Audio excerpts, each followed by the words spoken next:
Hello guys, thank you for watching my videos. Please like always and subscribe to Jessica Datuan Ortiz.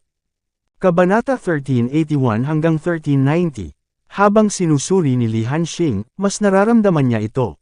Masyadong malalim ang tubig dito, at napakaraming tao ang nasasangkot. Gayunpaman, ang tunay na layunin ng mga taong ito ay nakatutok sa kanya. Walang duda tungkol dito. Sa kasalukuyan, sa isa pang hardin sa likod ng pamilya Li, si Li Hanshan ay nanunood ng isang maganda at marangyang dalaga na personal na naglilinang ng mahalagang asol na mga starfish na orchid sa hardin.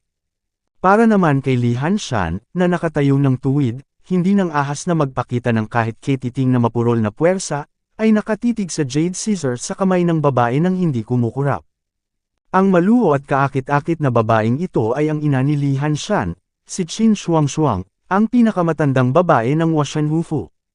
Matapos maingat na putulin ni Qin Shuangshuang ang mga sari-saring dahon, inilagay niya ang jade scissor sa tray sa mga kamay ng magagandang maid na kasama niya, iwinagayway ang kanyang kamay, at sinenyasan ang mga katulong na umalis. Sa hardin, tiningnan ni Qin Shuangshuang si Li Hanshan ng may maingat na tingin, na may kaunting pagkamuhi sa bakal ngunit hindi bakal. Ang manipis na jade ay itinuro sa noo ni Li Hanshan, at medyo galit na sinabi, "Chener, tingnan mo. Ano na ang nagawa mo, at napakaganda ng sitwasyon, ito ang nagpaparamdam sa iyo. Kung patuloy kang ganito, paano ka magagaan ng loob ng nanay mo?" Panipik.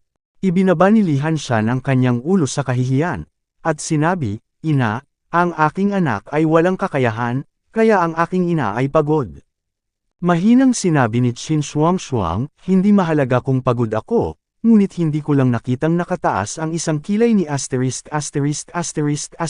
Hongling. Kamakailan lamang, ang maliit na asong ito ay napaka-proud." Ang mukha ni Qin Shuangshuang ay nagyayelo sa oras na ito, at marahas niyang sinabi. Hindi nang ahas si Li Hanshan na magsabi ng kahit ano. Ang pulang sutla na ito ay hindi ibang tao, ito ay ang ina ni Li Hanxing. Noong panahong iyon, siya ay isang maliit na babae sa bahay ni Li, ngunit ngayon siya ay iginagalang bilang pangalawang babae sa mansyon. Ang kanyang lakas ay halos malapit sa tunay na asawa ni Qin Shuangshuang. Kung ito ang kaso, tiniis sana ito ni Qin Shuangshuang, ngunit sa mga nakalipas na taon, ang panghihimasok ni Li Hanxing ay lumaki lamang. Noong huling pagkakataon, ang kanyang anak na si Li Hanshan ay napatalsik. Ayon sa kanyang anak, si Li Hanxing ay nahiwalay din kay Li Hanxing. Kung ito ay magpapatuloy, ang buong Li clan ay magiging Hongling at Li Hanxing na mag-ina. Walang lugar para kay Qin Shuangshuang at sa kanilang mag-ina. Dahil dito, hindi na ito pinahintulutan ni Qin Shuangshuang. Kaya, sa pagkakataong ito, nakialam si Qin Shuangshuang sa laban ni Li Hanxing at Li Hanxing, at gustong manalo ng isang round para sa kanyang anak. "Anak, sa pagkakataong ito, bakit hindi mo pinatay si Chen Lei, ngunit nakapatay ng babae, ano ang dahilan?" Ang pagpatay kay Jingjing sa pagkakataong ito ay katulad ng hinahabol ni Li Hanxing, at ito nga ay mula sa sulat kamay ni Li Hanshan. Kaya lang, dahil sobra-sobra ang eyeliner ni Li Hanxing ngayon, hindi ginamit ni Li Hanshan ang enerhiya ni Li para gawin ito. Sa halip, ginamit niya ang kanyang ina upang gamitin ang kapangyarihan ng Wushen Hufu, at ang The Dark Palace ay nauugnay kay Chen Lei at iba pa. Ayon sa kahulugan ni Qin Shuangshuang, iyon ay ang magpadala ng isang tao upang direktang patayin si Chen Lei. Ang hindi ko inaasahan ay nag-ayos talaga ang anak ng isang mamamatay tao sa madilim na palasyo para direktang salakayin ang asawa ni Chen Lei na si Jingjing para patayin ang isang babaeng kaklase. Ano ang punto? Inay, may hindi ka alam. Talagang malakas na karakter ang Jingjing na ito. Hindi niya alam kung anong uri ng paglilinang mayroon siya. Sa sandaling inilunsad, maaari nitong sugpuin ang lakas ng kalaban ng higit sa 40%, ngunit higit pa sa doble ang lakas ng ating mga kasamahan sa koponan. Ang pamamaraan na ito ay nagdala sa amin ng malaking pagkalugi. Ang ilang mga aksyon laban kay Chen Lei ay lahat dahil sa pagkakaroon ng Jingjing na ito na naging dahilan upang tayo ay mab-aigo sa pagkakataong ito. Tayo kung si Jingjing ay malulutas muna, at pagkatapos ay si Chen Lei ay napapalibutan, ang kumpiyansa ay magiging mas malaki. Panipik. Nakinig si Qin Shuangshuang, tumango, at sinabing, "Oo, mukhang mas matalino ka rin, paano, may naisip ka bang plano na haharapin si Chen Lei? Tumango si Li Hanshan at sinabing, Inay huwag kang mag-alala, nakagawa na kami ng mga plano. Hindi natin kailangang mag-alala tungkol sa hindi pagkuha ng pain ni Chen Lei. Sa pagkakataong ito, dapat nating ganap na patayin si Chen Lei para malutas ang isang seryosong problema. Panipi. Tumango si Qin Shuangshuang matapos marinig ito, at nagsabi, paano ang lakas ng tao? Sapat na? Kung hindi sapat, hahanap ako ng paraan upang hayaan ang iyong tiyuhin na makahanap ng ilang mga Panginoon para sa iyo. Kinawayan ni Li Hanshan ang kanyang kamay at sinabing, Inay huwag kang mag-alala. Sa pagkakataong ito, nakapaghanda na ako ng 5 Woody Master sa ika-9 na palapag, na tiyak na sapat na. Sa pagkakataong ito, talagang imposible para kay Chen Lei na magkaroon ng pagkakataong makatakas. Panipi. Tumango si Qin Shuangshuang at sinabing, 5 Woody 9th Floor Masters, sapat na talaga iyon. Ang 5 antas ng 9 na mga master ng Woody, kahit na sa isang malaking clan tulad ng Li Faction, ay talagang isang napakalaking puwersa. Ang paggamit ng 5 9 level na Woody Masters para harapin si Chen Lei ay masasabing sobrang sobra. Ang pagpatay kay Chen Lei ay tiyak na hindi isang problema. Lumipas ang oras araw-araw, at sa isang kisap mata, makalipas ang 1 buwan, sa wakas ay nabuksan na ang saradong pinto ni Chen Lei. Sa oras na ito, lumabas si Chen Lei sa lihim na silid na may pagtingin sa kanyang mga mata. Matapos malaman ni Li Hanxing na lumabas na si Chen Lei, sumugod din siya para salubungin si Chen Lei. Chen Lei, okay ka lang. Naramdaman ni Li Hanxing na si Chen Lei sa oras na ito ay parang isang mahika na espada, na naglalabas ng mabangis na aura, na ginagawang hindi maabot ang mga tao, natatakot sa nangyari kay Chen Lei, mabilis na tanong. Umiling si Chen Lei, at ang matalim na hininga ay agad na nagtagpo, at ang buong tao ay naging mainit at basang-basa muli. Okay lang ako, pero alam ko na kung sino ang gumawa ng kamay ni Jingjing, sabi ni Chen Lei kay Li Hanxing. O sino yun? Alam ni Li Hanxing na nahuli ni Chen Lei ang isang elder sa Dark Hall. Sa nakalipas na buwan, natatakot ako na pinilit niya ang pag-amin ng Dark Hall Elder. Ngayong umalis na si Chen Lei sa pain, halatang harvested na siya. Oo, sa pagkakataong ito ang aksyon ay isinagawa ng Martial God Hao Mansion sa pakikipagtulungan ng Dark Palace. Sa makatuwid, ang bagay na ito ay hindi maaaring ihiwalay sa Martial God Hao Mansion. Sinabi ni Chen Lei kay Li Hanxing na ang tanging natanggap niya mula sa nakatatandang kaluluwa ng Dark Palace ay siya ang taong namamahala sa likod ng mga eksena at isang miyembro ng Valkyrie Hall. Ngunit para kanino yun, hindi alam ng matanda. Gayunpaman, alam na ito ang itim na kamay sa likod ng mga eksena ng Valkyrie Hufo, ito ay sapat na. Tumango si Li Hanxing, pagkatapos ay sinabi kay Chen Lei ang lahat ng mga pahiwatig na sinaliksik niya sa loob ng mahigit 1 buwan. Sina Chen Lei at Li Hanxing, pinagsasama ang mga pahiwatig na natagpuan nila at ang mga balita mula sa mga matatanda ng Dark Palace, sa wakas ay pinuntirya si Li Hanshan. Sa pagkakataong ito, natatakot akong 70% nito ay dulot na naman ni Li Hanshan. Tiningnan ni Li Hanxing ang iba't ibang ebidensya sa harapan nila, at sinabi sa malalim na boses, kahit na ang mga ebidensyang ito ay hindi pa rin direktang magpapatunay na si Li Hanshan ay nakagawa ng masasamang bagay sa likod niya, lahat ng mga pahiwatig ay nakadirekta sa kanya. Tama na. Mukhang itinuring kami ni Li Hanshan bilang isang hadlang sa pakikitungo niya sa iyo, at gusto niyang sirain muna kami bago makipag-ugnayan sa iyo. Mabilis ding nalaman ni Chen Lei ang layunin ni Li Hanshan. Kabanata 1382. Sa totoo lang, malupit, brutal, at dominante si Li Hanshan. Ilang beses sinira ni na Chen Lei at Jingjing ang kanyang mabubuting gawa. Kahit wala si Li Hanxing, hindi niya pababayaan sina Chen Lei at Jingjing. Sa pagkakataong ito, para harapin si Li Hanxing, silang dalawa ay natural na naalis. Matapos malaman ng itim na kamay sa likod ng mga eksena, kung si Li Hanxing man o si Chen Lei, sa pagkakataong ito ay talagang hindi na makayanan. Kahit na si Li Hanshan ang kanyang panganay na kapatid, nagpasya si Li Hanxing na huwag nang magpakita ng awa. Si Li Hanshan ay talagang hindi mukhang isang malaking kapatid. Maraming beses na siyang sinampal at marahas at papatayin siya nito. Kung hindi siya lumaban, magiging tanga siya.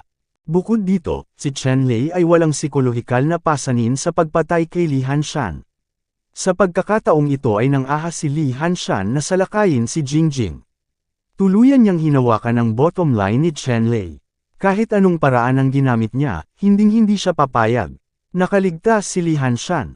Halika rito, padalhan ako ng kopya ng impormasyon ni Li Hanshan tungkol sa panahong ito. Maayos ang lahat, kailangan ang lahat. Sa oras na ito, sinabi ni Li Hanxing sa walang laman sa gilid. Sa panig ni Li Hanxing, ang alon ng hangin ay nag-iba-iba, at pumunta siya upang ihatid ang kanyang mga utos. Ramdam ni Chen Lei sa oras na ito na si Li Hanxing ay napapaligiran ng maraming makapangyarihang tao upang protektahan siya. Ang mga powerhouse na ito ay pawang mga powerhouse sa ikawalong palapag ng Emperor Wu, at sila ay napakalakas na. Bukod dito, hindi aalis si Li Hanxing sa Dark Blue Royal Capital sa panahong ito, at hindi na kailangang magdala ng malakas na Woody sa ika-9 na antas upang protektahan siya. Hindi nagtagal, lumitaw ang martial artist sa harap ni Li Hanxing na may hawak na impormasyon sa kamay ni Li Hanxing at ibinigay ito kay Chen Lei. Itinatala ng impormasyong ito ang lahat ng mga trajectory ng aktibidad ni Li Hanshan sa panahong ito. Nais nilang malaman ang pattern ng paggalaw ni Li Hanshan mula sa landas ng aktibidad na ito, upang makahanap ng oras para tambangan si Li Hanshan at ganap na patayin si Li Hanshan. Gayunpaman, sa kasong ito, dapat silang maging napakaligtas, upang magagawa nila.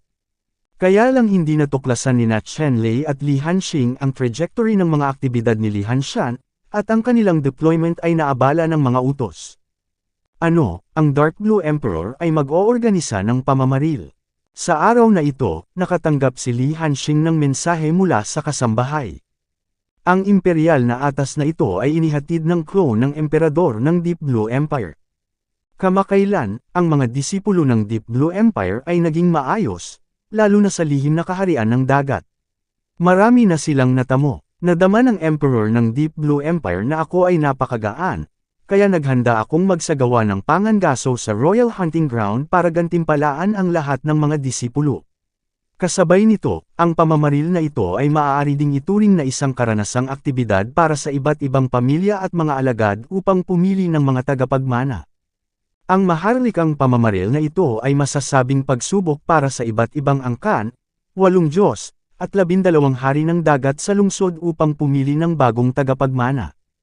Matapos makuha ni Li Hanxing ang balita, nakipag-usap siya kay Chen Lei.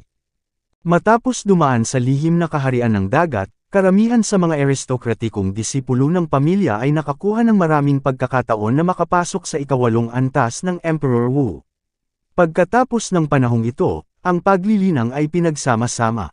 Sa ikawalong palapag ng Emperor Wu, sa katunayan, sa Deep Blue Kingdom, siya na ang nangungunang powerhouse.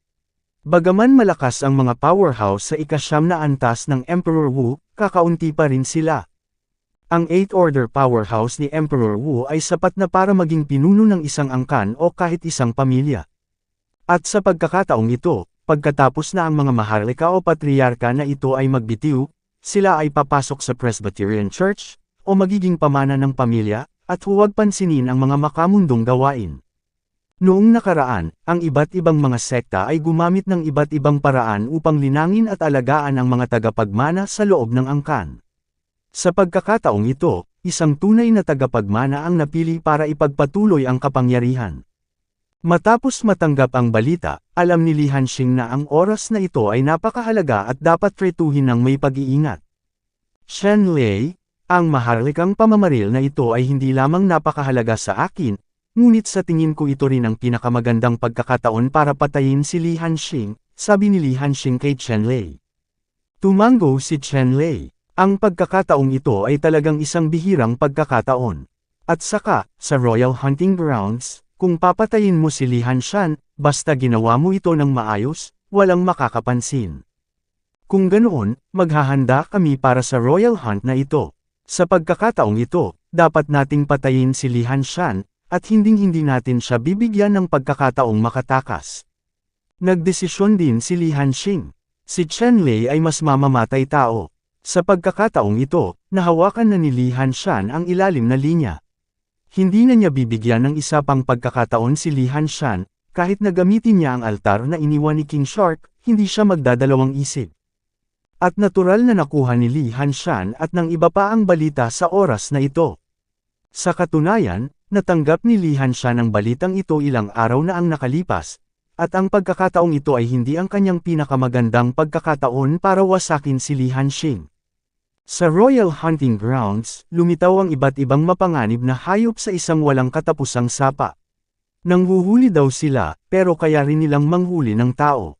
Sa makatuwid, mula noong ilang araw na nakalipas, ginawa ni Li Hanshan ang lahat ng paghahanda para gawing libingan ni Li Hanxing ang Royal Hunting Ground na ito. Sa pagkakataong ito sa Royal Hunt, masasabing sa buong Deep Blue Kingdom, may malaking impluensya, ngunit lahat ng maimpluwensyang alagad ng pamilya ay lalahok. Sa pagkakataong ito, hindi lang pangangaso. Kung matagumpay, makakakuha ka rin ng maraming premyo. Sa makatuwid, ang bawat pamilya ay nagbigay ng malaking pansin sa maharlikang pamamaril na ito. Di nagtagal, sa pagkakataong ito ay inilabas ang kahilingan sa pangangaso ng hari. Ang lahat ng mga disipulong kalahok sa Royal Hunt ay maaari lamang magdala ng isang katulong, at ang kanilang layunin ay manghuli ng isang mamamatay tao sa ikawalong palapag ng Emperor Wu Monster. Sa katunayan, sa tuwing mangangaso ang emperador ng Deep Blue Kingdom ay nakipagkasundo sa mga hayop sa Tungtian Mountains. Ang mga halimaw na ito ay maaari ding manghuli ng mga alagad na pumapasok sa mga bundok na ito. Sa makatuwid, ang pamamaril na ito ay natural na lubhang mapanganib. Para sa mga alagad na ito ay natural na nangangaso ng mga mababanggas na hayop, ngunit para sa mga hayop na ito, ang mga lahi ng tao na ito ang biktima. Hindi nagtagal, dumating na ang oras para sa Royal Hunt. Ang maharlikang pamamaril na ito ay masasabi ring pagsubok sa cultivation behavior ng mga alagad na ito. Sa araw na ito, lahat ng mga disipulo mula sa buong Dark Blue Kingdom ay sumugod sa Tungtian Mountains, na napakasigla. At sina Qianlei at iba pa, sa daan patungo sa Tungtian Mountains, ay nakilala si Li Hanshan. Hindi ito nagkataon, ngunit si Li Hanshan ang nagkusa na lumapit sa kanya. Sa sandaling ito, si Li Hanshan at ang iba pa ay tumingin kina Qianlei at Li Hanxing, nagpahayag ng hangarin na pumatay, at nagsabi, Li Hanxing, sa pagkakataong ito, hindi kita hahayaang makalabas ng Tungtian Mountains ng buhay. Sa pagharap sa pang-aasar ni Li Hanshan, tumanggo si Li Hanxing at sinabing, Li Hanshan, tingnan natin sa pagkakataong ito, kung sino ang makakalabas ng buhay sa Tungtian Mountains. Kabanata 1383, malamig na sinulyapan ni Li Hanshan si Li Hanxing, pagkatapos ay matalim na tumingin kay Qianlei, at umalis. At ang mga daliri ni Qianlei ay patuloy na gumagalaw sa kanyang manggas, sinusubukang pigilan ang sarili. Gusto niyang patayin si Li Hanshan, ngunit hindi niya gagawin sa oras na ito. Pagkatapos niyang marating ang Tungtian Mountains, natural na hindi niya hahayaan na mas mabuti pa si Li Hanshan. Sa oras na ito, ang hukbo ay naging malakas at makapangyarihan, pumasok sa mga bundok, dumating sa isang malinaw sa paanan ng mga bundok, at nagtayo ng isang malaking kampo. Sa oras na ito, ang ikawalong prinsipe na si Lan Chen ang nangunguna sa Royal Hunt, at ang ikawalong prinsipe na si Lan Chen ay isa ring malakas na tao sa ikasyam na antas ng Emperor Wu, at ang nakababatang kapatid na lalaki ng emperador ng Deep Blue Empire, na nasa ikawalong ranggo. Ang 8 Lords of Lan Chen, sa buong Deep Blue Kingdom, ay kilala sa pagkilos ng patas at makatarungan, at pagtrato sa kanilang mga nakababatang henerasyon ng may lubos na pangangalaga. Sa makatuwid, sa pagkakataong ito, pinangunahan ng ikawalong Panginoon ang maharlikang pamamaril, at masasabing lahat ay inaasahang magiging maswerte. Sa pamamaril na ito, hindi lamang ang mga alagad ng 4 na Gate Masters, 8 Diyos, at 12 City King mula sa buong Dark Blue Kingdom ang lalahok, ngunit maging ang mga prinsipe ng Deep Blue Kingdom ay lalahok din dito, manghuli. Bagamat hindi matutukoy ng mga resulta ng pamamaril na ito ang posisyon ng prinsipe ng mga prinsipe, isa rin itong mahalagang paaralan ng pagsubok para sa mga prinsipe. Sa makatuwid, para sa pamamaril na ito, ang lahat ng mga alagad na lumahok sa pamamaril ay walang pakialam dito. Sa oras na ito, sa kailaliman ng Tungtian Mountains, ilang mabangis na hayop mula sa ikasyam na palapag ng Emperor Wu ang nagtipon din upang pag-usapan ang paghahanap sa Deep Blue Empire sa pagkakataong ito.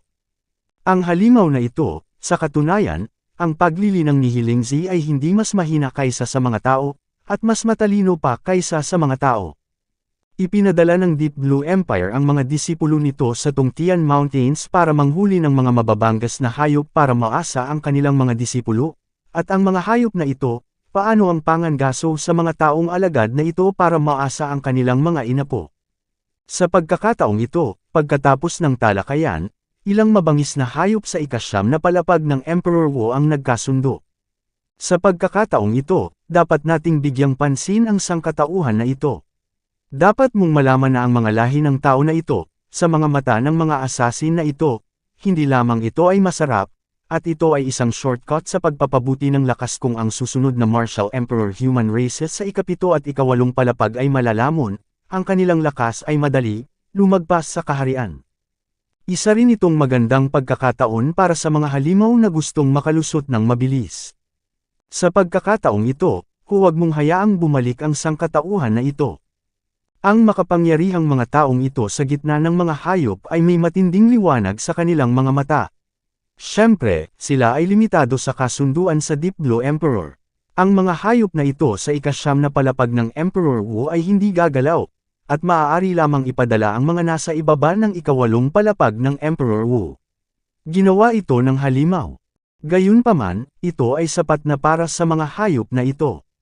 Ang mga pinunong hayop na ito ay may parehong pagtitiwala sa kanilang sariling mga tao at mga alagad, at maaaring sirain ang mga lahi ng tao.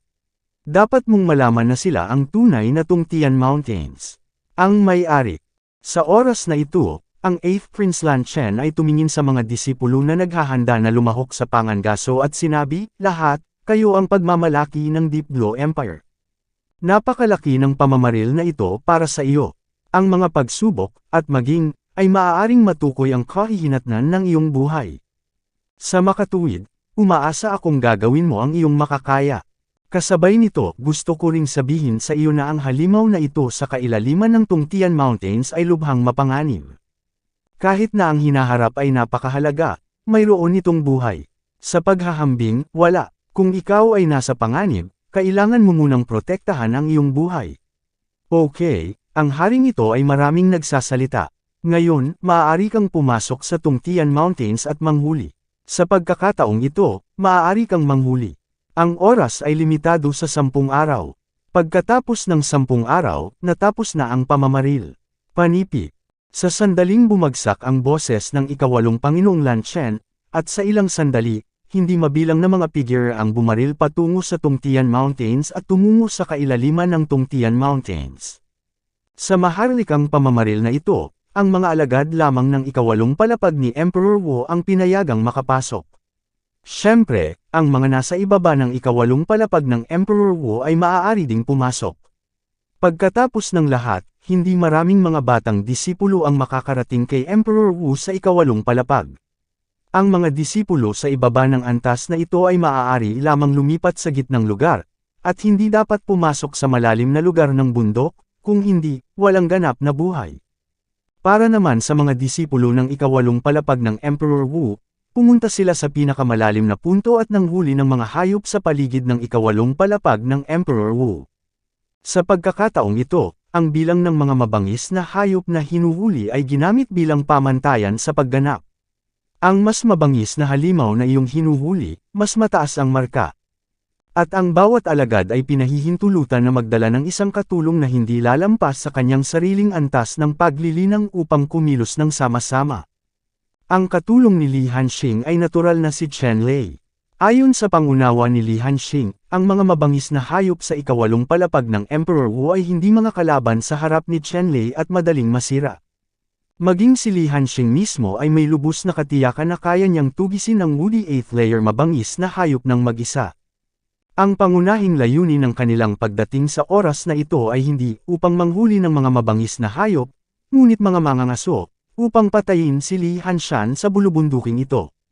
Sa sandaling ito, sina Li Hanxing at Chen Lei ay naging dalawang ilaw at anino, at mabilis silang tumakbo patungo sa malalim na lugar ng bundok. At si Chen Lei ay narito na dati, alam kung aling mga lugar ang may malalakas na halimaw sa itaas ng ika-9 na palapag ng Woody. Kinuha niya si Li Hanxing at sadyang nilampasan ang lugar kung saan matatagpuan ang Woody Monster sa ika-9 na palapag. Magkaroon ng kamalayan na ang mga hayop na ito sa itaas ng ika-9 na palapag ng Woody ay hindi isang bagay na madaling harapin nina Chen Lei at Li Hanxing. Kung ang mga taong ito ay nagalit, mayroon lamang silang isang paraan upang makatakas. Kung hindi, kung gusto nilang manalo, mangyayari ito. Maging isang kalunos-lunos na tagumpay ito ay totoo. Kaya, ni Chen Lei o ni Li Hanxing ay hindi maghihikayat sa mga hayop na ito sa itaas ng ika-9 na antas ng Woody. At hindi nagtagal ay nakatagpo sina Chen Lei at Li Hanxing ng isang mabangis na hayop sa ika-8 palapag ng Emperor Wu. Ang halimaw na ito ay isang marahas na unggoy, na ang taas ay parang maliit na taluktok ng bundok, at ang itim na buhok nito ay parang bakal na karayom. Nagpapalabas ng kinang na parang itim na bakal. Ang marahas na unggoy na ito, na may matalim na tingin sa kanyang mga mata, ay tumingin kina Chen Lei at Li Hanxing, na nagpapakita ng tingin ng kasakiman, at ang kanyang palanggana ng dugo ay patuloy na tumutulo ng mabahong laway. Ang marahas na unggoy na ito, na may napakataas na katalinuhan, ay tumingin kina Chen Lei at Li Hanxing, at itinuring sila bilang walang katulad na mga delicacy. Alam ng marahas na unggoy na ito na hanggat nilalamon sina Chen Lei at Li Hanxing, kahit na hindi siya makalusot sa ika-9 na palapag ng Emperor Wu, nililigtas niya siya ng libu-libong taon ng pagdurusa sa paglilinang, at ang kanyang lakas ay uunlad ng mabilis, at mga hangganan. Ang mga hayop na ito ay napakalinaw na ipinaliwanag ang mga benepisyo ng laman ng tao para sa kanila. Kaya lang, sa mga normal na panahon, ang mga halimaw na hayop na ito ay hindi nang ahas na pasukin ng Deep Blue Empire at patayin sila, dahil napakaraming malalakas na tao sa Deep Blue Empire. Hanggat maglakas loob silang pumasok mula sa Tungtian Mountains, mahuhuli sila ng Deep Blue. Ang malakas ng imperyo ay pinugutan ng ulo. Gayunpaman, sa pagkakataong ito, ang mga martial artist ng Deep Blue Empire ang nagkusa na salakayin sila. Nilalamon ang mga sangkatauhan na ito, at hindi magpupukaw ng mas malalakas na mga kaaway, kaya hindi sila maaaring magkaroon ng anumang pag-aalinlangan. Kaya, pagkatapos makita sina Chen Lei at Li Hanxing, ang marahas na unggoy na ito ay agad na tumakbo at gustong lamunin silang dalawa. Tigilan na natin ang pag-aaksaya ng oras sa mga idiot na ito. Tumingin si Chen Lei kay Li Hanxing at sinabi kay Li Hanxing. Tumango si Li Hanxing at sumang-ayon kay Chen Lei. Maglakas loob na sabihin na ang Diyos na ito ay hanggal, naghahanap ng kamatayan. Ang marahas na unggoy na ito, na halatang nakakaunawa kay Chen Lei at sa iba pa, ay umungal at sumugod kay Chen Lei at Li Hanxing ng mabangis. Kabanata 1384. Napatingin si Chen Lei sa mabangis na unggoy na sumusugod, biglang naging isang banal na katawan ng espada, at nilaslas ang mabangis na unggoy na sumusugod. Ang matalas na liwanag ng espada, nakakasindak at nakasisilaw, ay agad na tumama sa marahas na unggoy na lumulundag, direktang pinutol ang ulo ng marahas na unggoy. Pagkatapos noon, itinuro ni Chen Lei ang isang ilaw sa ulo ng marahas na unggoy na ito, tinatakan ang kaluluwa nito. Direktang inilagay ni Li Hanxing ang bangkay ng marahas na unggoy na ito, kasama ang ulo nito, sa storage ring. Pagkatapos nito, hindi na nagdalawang isip sina Chen Lei at Li Hanxing na lumipad muli patungo sa kailaliman ng Tungtian Mountains. Ang marahas na unggoy na ito, sa harap nila, ay hindi kahit isang maliit na bloke ng bato. Mabilis sina Chen Lei at Li Hanxing sa oras na ito, at hinahanap nila ang bakas ni Li Hanshan.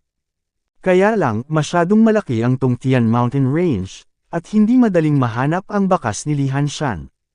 Habang hinahanap ang bakas ni Li Hanshan, hinarap din nila ang lahat ng mabangis na hayop sa ika-8 palapag ng Emperor Wu. Kung tutuusin, sa pagkakataong ito, dumating din sila para lumahok sa Royal Hunt.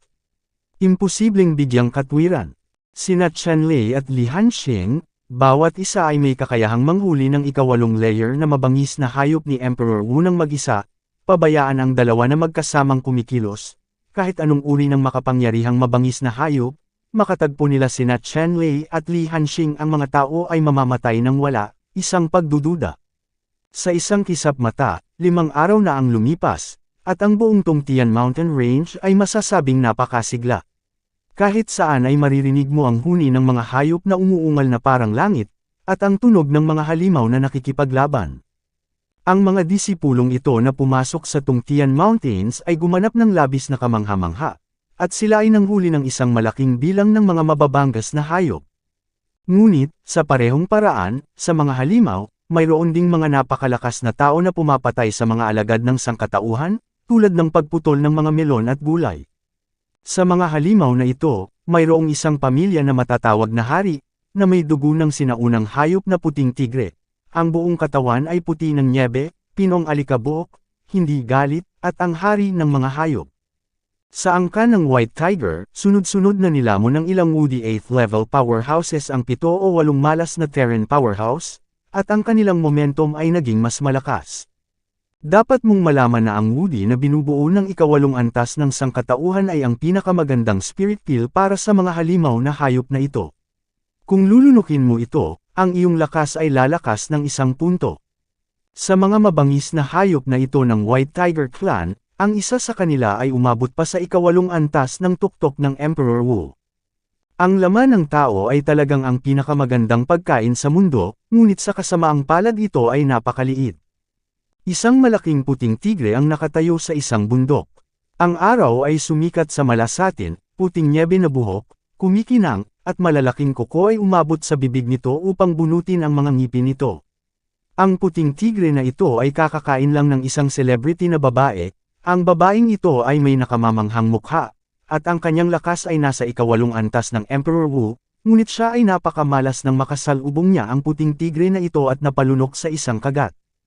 Kahit na parang diwata ang itsura nito, sa paningin ng halimaw na ito, wala itong pinagkaiba sa iba. Sa karamihan, ito ay isang maskat-anji tanging tableta, at hindi nila alam kung ano ang Lian Xiangxiu. At anong kahihiyan, itong puting tigre. Sa orihinal, 2 babae ang magkasamang umaarte dito, ngunit ang isa pang babae ay tumakbo ng napakabilis kaya hindi niya naabutan. Gayunpaman, kung gusto mong tumakas mula sa mga Diyos sa kagubatan sa bundok na ito, imposible. Ngayong nandito ka, ayoko nang umalis ng buhay. Nakatayo ang puting tigre na ito sa tuktok ng bundok. Sa abot ng kanyang paningin, isang lilang anino ang parang takot na kuneho. Lumilipad sa mga tuktok ng puno, malapit nang mawala sa kanyang paningin. Umuungol. Biglang, ang puting tigre ay tumaas sa langit at nagpakawala ng galit na dagandong, narinig ang libu-libong milya ang layo, na may kapangyarihan ng hari ng gubat. Pagkatapos nitong dagandong, biglang tumalbog sa lupa ang higanteng sawa, na parang lumilipad, at nilamon ang lilang anino na tumatakas. Natakot ang malabong lilang anino, at pinutol ng liwanag ng espada ang higanteng sawa. Sa unang pagkakataon lang ay bumagal ang takbo nitong si Ziying. Sa sandaling ito, ang malaking puting tigre na nakatayo sa tuktok ng bundok ay naging puting liwanag at lumipad patungo sa lilang anino. Agad na naramdaman ni Ziying ang parang karayom na sensasyon na nagmumula sa likuran. Hindi mo na kailangang lumingon para malaman na ito ay ang nakakatakot na puting tigre na sumugod, mabilis na tumakas ng hindi lumilingon. Umuungol, nagkaroon ng isa pang dagandong ng tigre. Sa masukal na kagubatan, maraming iba pang mabangis na hayop ang tumalon, marahas na sumugod patungo kay Ziying sa hangin, sinusubukang pigilan siya sa hangin. Ang mga hayop na ito ay ang mga hayop sa ika-6 at ika-7 palapag ng Emperor Wu. Kahit na mahina sila sa harap ng celebrity na may purple figure, maaari rin nilang pabagalin ang kanyang bilis, at ang puting tigre sa likod niya, ay mabilis na papalapit, at sa isang kisap mata, nasa loob siya ng 1 kilometro sa kanyang likuran, at sa pagitan ng kanyang bibig, nagbuga siya ng liwanag na parang platinum, na humahampas patungo sa sikat na lilang anino na ito. Sa likod ng lilang figurang ito, lumitaw ang isang tansong salamin, na humaharang sa puting liwanag na ito. Buti na lang nawasak muna itong bronze mirror. Gayunpaman, kinuha ang pagkakataong ito, ang lilang anino na ito ay bahagyang lumayo at muling tumakas. Umuungol, isang malakas na dagandong muli ang narinig mula sa bibig ng puting tigre na hayop. Ang malaking sound wave ay yumanig sa ilang nakapaligid na bundok ng direkta sa batong alikabok. Pagkatapos, ang puting tiger beast ay naging malamig na liwanag at dumaan sa pagitan ng dalawa sa isang iglap. Lumitaw ang distansya sa likod ng lilang figure. Nagulat ang lilang figure, hindi niya inaasahan na ganoon kalakas ang puwersa ng pagsabog ng puting tigre at hayop, at huli na para makatakas. Ang mga kuko na may matalim na hininga ni Senador Han, ay nabasag patungo sa likod ng lilang figure. Kung talagang kukunin, malamang na direktang masira nito ang payat na baywang ng purple figure. Sa sandaling ito, biglang lumitaw ang malamig na liwanag at naging isang kalasag ng yelo, na nagpatigil sa malalaking kuko ng puting tigre na hayop. Pagkatapos nito, dalawang figure ang lumitaw sa mga mata ng lilang figure, sina Qianlei at Li Hanxing. Oo, iyon ang munting prinsesa ni Lan Ziqiong. Sa unang pagkakataong nakita ni Li Hanxing ang lilang figurang ito, nakilala niya na si Ziying ang bunsong anak ng ikawalong prinsipe na si Lan Chen, na pinangalan ng Lan Ziqiong, na nasa ikalima sa listahan ng Deep Blue Empire ng 10 dilag. Ang Lan Ziqiong na ito ay lubos na pamilyar kay Li Hanxing. Nang makitang nasa panganib si Lan Ziqiong, hindi nag-atubili si Li Hanxing na tumulong. Ang malamig na liwanag na ngayon lang nagmula sa kanyang sulat kamay. Sa oras na ito, nakita ng White Tiger Beast ang biktima na nakuha nito na tumakas. Sa kanyang mga mata, isang kakilakilabot na mabangis na liwanag ang sumilay, na para bang ito ay mahalaga, nahulog ito kina Qianlei at Li Hanxing. Umuungol. Ang White Tiger Fierce Beast ay nagpakawala ng dagindong, at nang walang pag-aalinlangan, lumipad ito diretso kina Qianlei at Li Hanxing, at direktang nilamon sila. Kabanata 1385, sa likod ni Li Hanxing, isang malamig na buwan ang lumitaw, na naglalabas ng walang katapusang puting malamig na hangin, tulad ng alon ng dagat, at sumugod patungo sa puting tigre na hayop na ito. Biglang, ang lahat ng mga kasukasuan ng puting tigre na hayop ay natatakpan ng mga layer. Agad na bumagal ang bilis ni Ice Bopu. At direktang binasag ni Qianlei ang Magic Sword Body Technique, naging isang nakamamanghang sword light, at nilaslas ang puting tigre na hayop na halos nagyelo sa yelo. Sumabog ang dugo, at ang isa sa mga paa ng White Tiger Beast ay pinutol ng espada ni Qianlei. Umuungol. Ang puting tigre na hayop ay nagpakawala ng isang kaunos-lunos na sigaw, at ang puting liwanag sa katawan nito ay direktang sumambulat upang basagin ang layer ng yelo sa katawan nito, at ang mga mata nito ay parang dalawang dugong parol, na nagniningning ng husto kay Qianlei.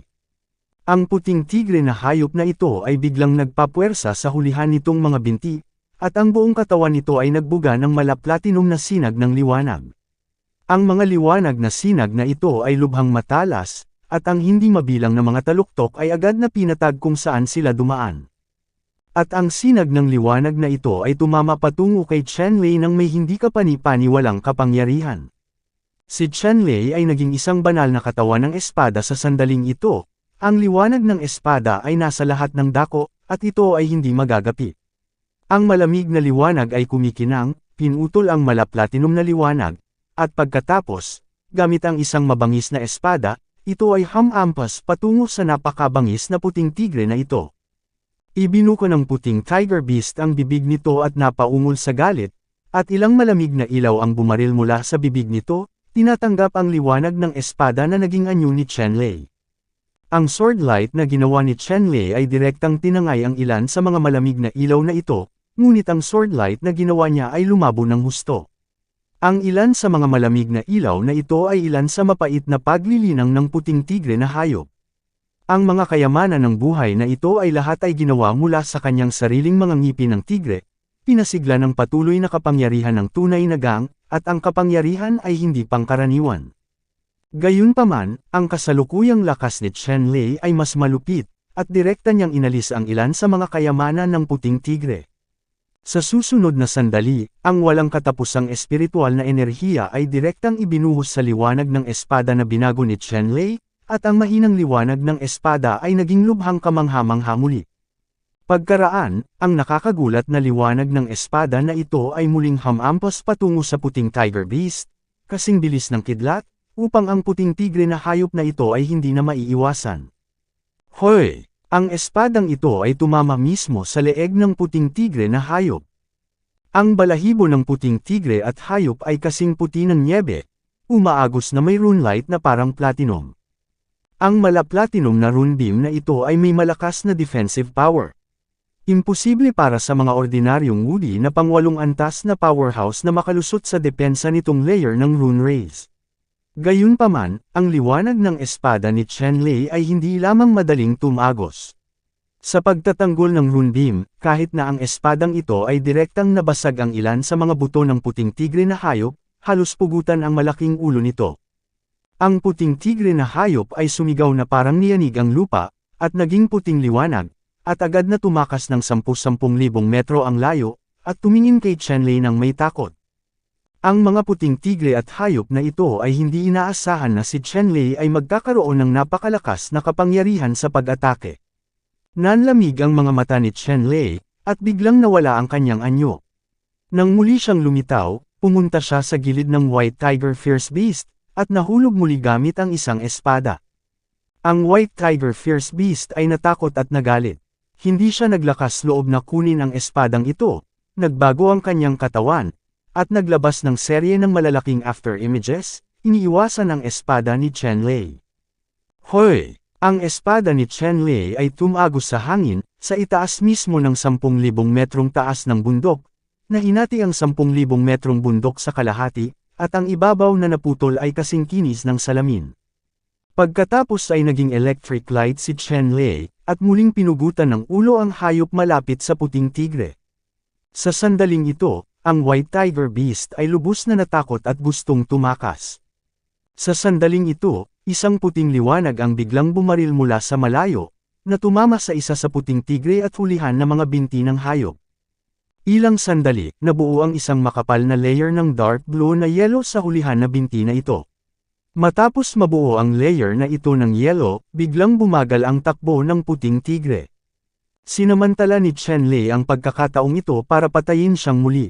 Gamit ang espadang ito, direktang gumamit si Chen Lei ng critical strike rune, at ang liwanag ng espada ay tumaas ng 10,000 metro. Ito ay sobrang siksik, at ang tunog ng isang sampal ay tumama sa leeg ng puting tigre na hayop. Nakaon. Ilang sandali, bumulwak ang dugo, at gamulong ang isang malaking bungo ng tigre, na nagwasak sa mga bundok sa ibaba sa isang malaking butas. Ang primordial spirit ng mini white tiger ay lumipad mula sa ulo ng puting tigre, tumingin kay Chen Lei at Li Hanxing sa gulat at galit, pagkatapos ay naging puting electric light at tatakas na sana.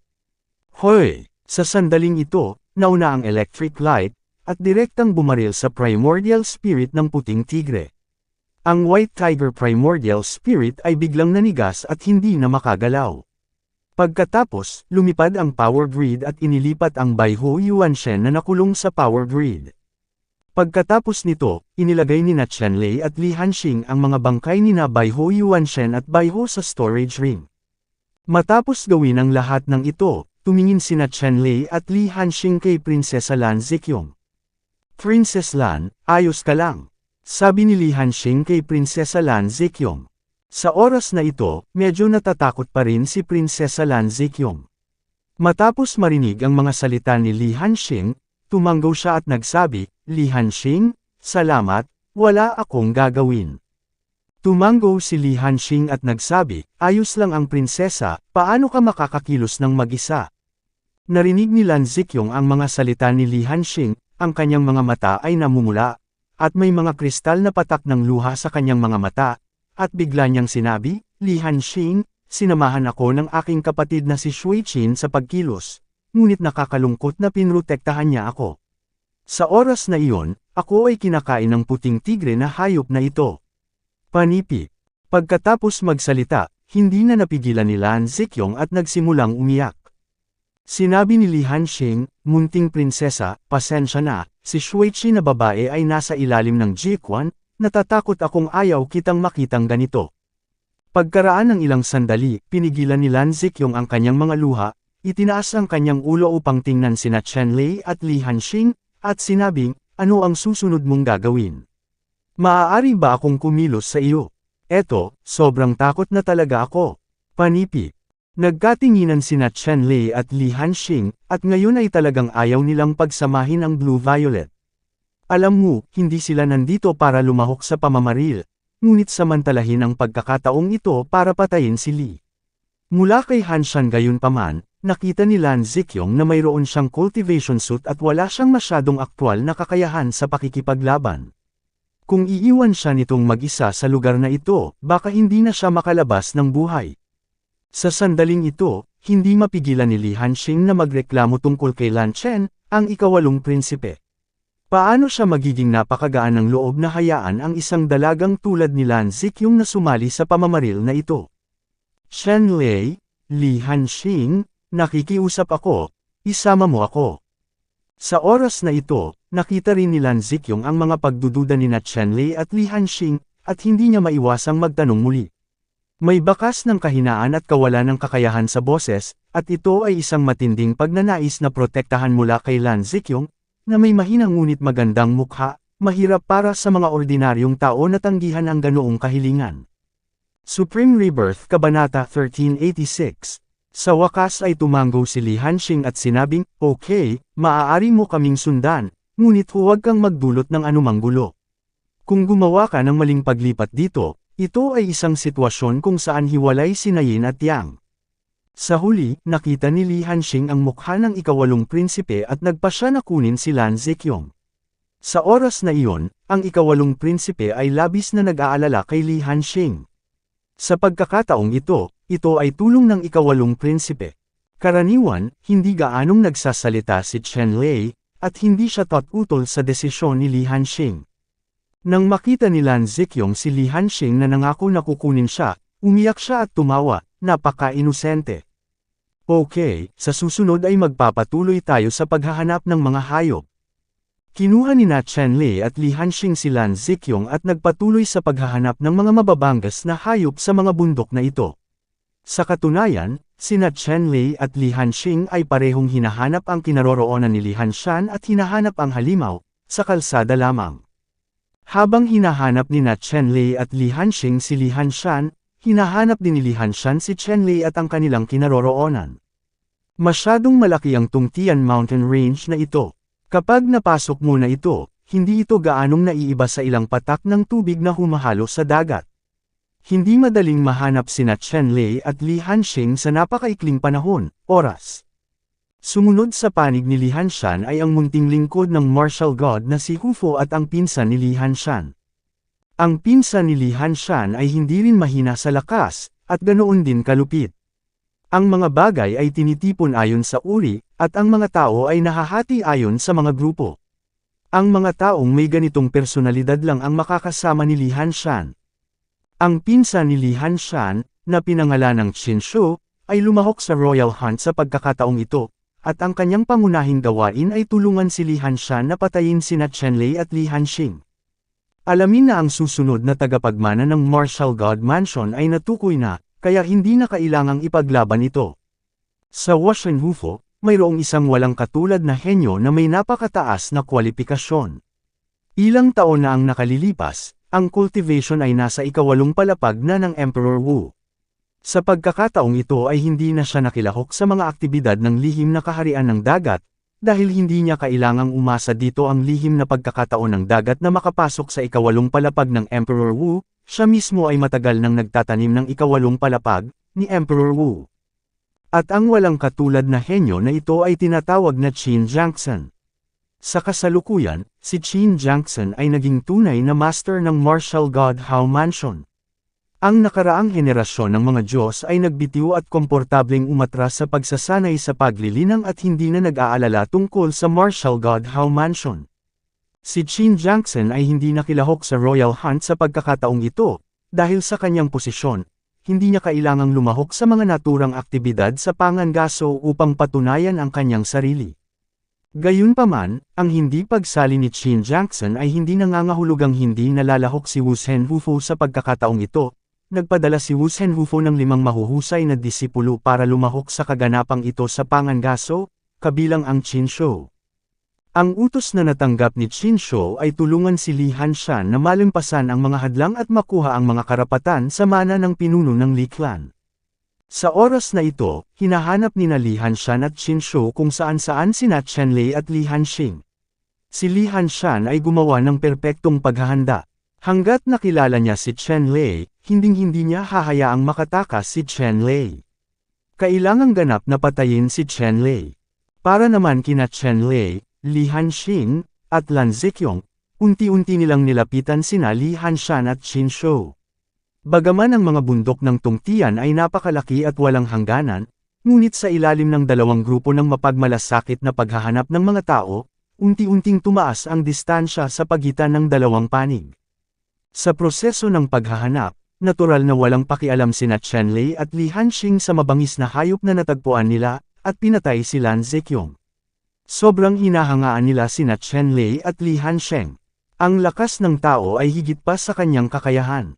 Sa araw na ito, sina Chen-Lei, Li Hanxing at Lan Ziqiong, matapos pugutan ng ulo ang panggalan, ay biglang nakakita ng dalawang figure. Nakita rin ng dalawang figure sina Chen-Lei, Li Hanxing at Lan Ziqiong ng sabay. Ito si Li Hanshan, Li Hanxing, natuklasan ng magkabilang panig ang pagkakaroon ng isa't isa ng halos magkasabay. Swish! Ilang boses ang narinig, sina Chen-Lei, Li Hanxing, Li Hanshan, at Qin Shou ay lumipad patungo sa isa't isa, magkaharap, na may matinding pagpatay sa kanilang mga katawan. Hay, anong ginagawa mo? Naramdaman din ni Lan Ziqiong ang hindi pangkaraniwang kapaligiran sa pagitan ng isa't isa, at tinanong si Li Hanxing. Sumimangot si Li Hanshan at tumingin kay Lan Ziqiong. Likas niyang nakilala si Lan Ziqiong, ang hiyas sa palad ni 8th Prince Lan Chen. Hindi niya inaasahan na makihalubilo siya kay Chen-Lei at sa iba pa. Napakahirap niyan. Li Hanxing, pinakamabuting huwag makisali sa mabahong babaeng ito sa mga usapin sa pagitan natin. Itinuro ni Li Hanshan si Lan Ziqiong at malamig na sinabi, Hoy, Li Hanshan, sino sa tingin mo ang mabahong babaeng iyon? Matapos makinig sa mga salita ni Li Hanshan, biglang nagsalita si Lan Ziqiong ng malakas, nag-aatubili. Ngumisi si Li Hanshan at sinabing, mabahong babae, ikaw ang tinutukoy ko, ano ang magagawa mo? Li Hanshan, maniwala ka man o hindi, hinayaan kong matalo ka ng tatay ko. Agad na tumapak si Lan Ziqiong at marahas na sinabi kay Li Hanshan. Halika, tingnan mo kung natatakot ako o hindi. Sinabi ni Li Hanshan kay Lan Ziqiong, nang hindi tinanggap ang banta ni Lan Ziqiong. Li Hanshan, huwag mong aibuli ang isang batang babae. Nangako ako na hindi siya makikialam sa bagay na ito. Sa wakas ay sinamantala na namin ang pagkakataong ito para makapagpahinga. Sinabi ni Li Hanshan, oo, dapat itong gawin, Li Hanxing, ngayon, hindi ka na muling magiging maswerte, sa pagkakataong ito ay walang makakapagligtas sa iyo. Nagpakita si Li Hanshan ng matinding layuning pumatay, tumingin kay Li Hanxing at sinabi. Naging matindi rin ang layuning pagpatay sa katawan ni Li Hanxing. Nagkakanibal ang magkapatid, na siyang huling bagay na gusto niyang makita. Gayunpaman, hakbang-hakbang pinilit siya ni Li Hanshan na makarating sa puntong ito. Pinsan, humayo ka at harapin si Chen-Lei, papayagan ako ni Li Hanxing na makipag-ayos sa kanya. Sinabi ni Li Hanshan sa kanyang pinsan na si Qin Shou, at pagkatapos ay hinimok niya itong muli, na nagsasabing, pinsan, itong si Chen-Lei ay medyo kakaiba at makapangyarihan. Maaari mo ring gamitin ang pumatay ng direkta. Matapos marinig ni Qin Shou ang sinabi ni Li Hanshan, ikanaway niya ang kanyang kamay at walang pakialam na sinabi, pinsan, hindi ko kailangan na turuan mo ako kapag gumagawa ako ng mga bagay. Ingatan mo ang sarili mo. Pagkatapos magsalita, dahan-dahan siyang pinilit ni Qin Shou patungo kay Chen-Lei ng hakbang-hakbang. Ikaw si Chen-Lei, matagal ko nang narinig ang pangalan mo, pero hindi pa kita nakikita. First time kong magkita ngayon. Gayunpaman, anong kahihiyan? Sa unang pagkikita ko, namatay ka na sana para sa akin. Sa kamay, malas lang ang tingin ko sa iyo. Panipi. Tumingin si Qin Shou kay Chen-Lei at malamig na sinabi. Sinulyapan ni Chen-Lei si Qin Shou, at sinabing, sino ang taong papatay sa iyo? Hindi naman talaga totoo iyon. Masyado kang puno ng mga salita. Biglang ngumisi si Qin Shou at sinabing, Chen-Lei, hindi ko inaasahan na magiging kasing yabang mo ang mga chismis. Kung ganoon ang kaso, huwag mo akong sisihin sa pagiging bastos. Panipi. Pagkatapos magsalita, direktang pinakawalan ni Qin Shou ang kanyang martial soul at marahas na inatake si Chen-Lei. Supreme Rebirth Kabanata 1387. Ang espiritu ng martial arts ni Qin Shou ay kakaiba, tulad ng isang ulap ng itim na ambon, At sa itim na ambon, may mga alon ng mga tunog ng demonyong multo, na nagdudulot ng malaking banta kay Chenlei. Malamig na umungol si Chenlei, na nagpakita bilang isang banal na katawan ng espada, at kasabay nito, isang nagngangalit na apoy ang sumunog sa katawan ng banal na espada. Ito ang magic sword body technique ni Chenlei at ang paraan ng apoy na naintindihan niya mula sa ng apoy ang malalim na katotohanan ay isang bagong paraan ng pagsasanay na isinama sa isang katawan. Ang pamamaraan ng pagsasanay na ito ay mas makapangyarihan kaysa sa divine sword body at ang malalim na katotohanan ng apoy na Diyos. Ito ang pinakamahusay na paraan para harapin ang masamang pamamaraan ng Ning practice ni Qin Shou. Ang naglalagablab na liwanag ng espada ay nagpapaliwanag sa buong kalangitan, tumama ng husto sa martial arts ni Qin Shou, at pagkaraan ng ilang sandali, nahati ang itim na ambon, isang napakapangit at mabangis na halimaw.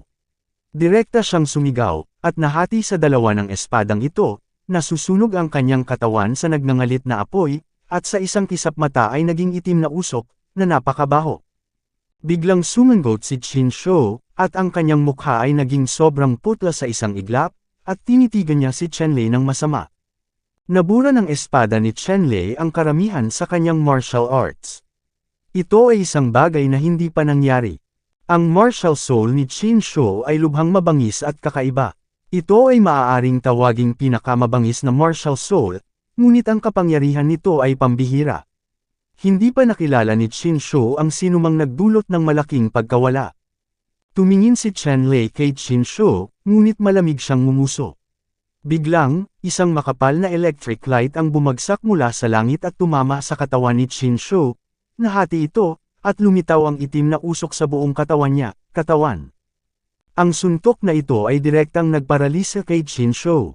Kung ito man ay ang malalim na kahulugan ng Diyos ng Apoy, o ang martial soul ng paglilinang ni Chenlei Jilei Shenlian, lahat sila ang pinakamakapangyarihang pamamaraan para sa pagsira sa kasamaan at pag-aalis ng mga demonyo. Ang pamamaraan ng masamang espiritong ito ni Qin Shou ay masasabi sa harap ng iba.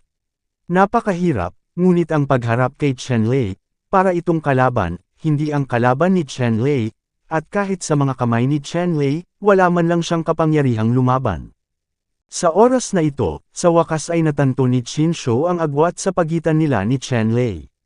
Gaano man siya kabaliw, kailangan niyang aminin na walang paraan para ikumpara siya at si Chenlei. Sa pag-iisip nito, tumalikod si Qin Shou at mabilis na tumakbo palayo. Sina Li Hanshan at Li Hanxing ay nasa isang matinding labanan sa sandaling ito. Nakita ni Li Hanshan si Qin Shou na tumatakbo, naglunsad ng ilang malalakas na pag-atake, pinilit si Li Hanxing na umatras, at pagkatapos ay mabilis na sinundan si Qin Shou. Sa likod, tumakas. Hindi ka ba naghahabol? Tumingin si Li Hanxing kay Chenlei at tinanong si Chenlei para sa kanyang opinyon. Yes. Walang iniisip, itinuwid ni Chenlei ang kanyang figure at hinabol siya sa direksyon kung saan tumakas si Li Hanshan at ang iba pa. Agad namang sumunod si Li Hanxing, malapit sa likuran. Hoy, hintayin mo ako! Sumigaw si Lan Zikyong at tumayo, at mabilis na sinundan sina Chenlei at Li Hanxing sa likod niya, ngunit ang kanyang body style ay mas mabagal kaysa kina Chenlei at Li Hanxing. Gayunpaman, si Lan Zikyong ay isa ring malakas na tao sa ikawalong palapag ng Emperor Wu. Kahit gaano siya kabagal, hindi siya mawawala. Sa pagkakataong ito lang, napagod si Miss Lan. Sa oras na ito, walang pakialam sina Chenlei at Li Hanxing kay Lan Zikyong. Sinundan nila sina Li Hanshan at Qin Shou, hinabol sila, at sa pagitan ng paghabol at pagtakas, nawala sila sa Tungtian Mountain sa isang iglap, mata. Sa huli, tumakas sina Li Hanshan at Qin Shou sa labas ng Royal Hunting Ground, at hindi pa rin huminto. Sumunod sina Li Hanxing at Chenlei nang walang pag-aalinlangan. Gayunpaman, sa sandaling nasa labas ng saklaw ng lokasyon ng Royal Hunting, hindi na garantisado ang kanilang kaligtasan. Dito, maaari silang atakihin ng Woody na siyam na layer na mabangis na hayop anumang oras. Gayunpaman, kahit ganoon, hindi pa rin sinasadya ni Chenlei at Li Hanxing na sumuko. Pagkatapos maghabol ng halos isang stick ng insenso, huminto si Li Hanshan at Qin Shou at huminto sa pagtakbo sa halip, tumalikod sila at hinintay ang pagdating ni Chenlei at Li Hanxing.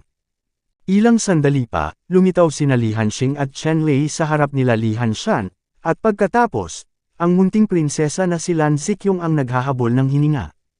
Nagalit si Prinsesa Lan Xiao ngunit hindi nagalit sa oras na ito, ang kanyang mukha ay mapatla, at nagawa niyang ubusin ang ikawalong antas ng kapangyarihan tulad nito, na nagpapakita kung gaano kabila si Chen Lei at ang iba pa ngayon. Sa oras na ito, nanunuya sina Li Hanshan at Qin Shou nang lumitaw si Chen Lei, at sinabing, Chen Lei, Li Hanxing, hindi ko inaasahan na talagang maglakas loob kang habulin ako. Katangahan lang yan.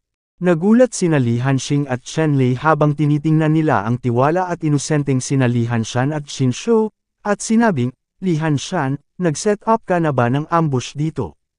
Tumawa si Li Hanshan at sinabing, oo, Chen Lei at Li Hanxing, ang araw na ito sa susunod na taon ay magiging araw ng sakripisyo para sa inyong dalawa, ngunit sa kasamaang palad, magkakaroon ng munting asul na prinsesa, munting prinsesa, talaga, para maitago ang sikretong ito, kailangan din kitang patayin. Panipi. Tumingin si Lan Zikyong kay Li Hanshan at sinabing, Li Hanshan, ano ang gusto mong gawin?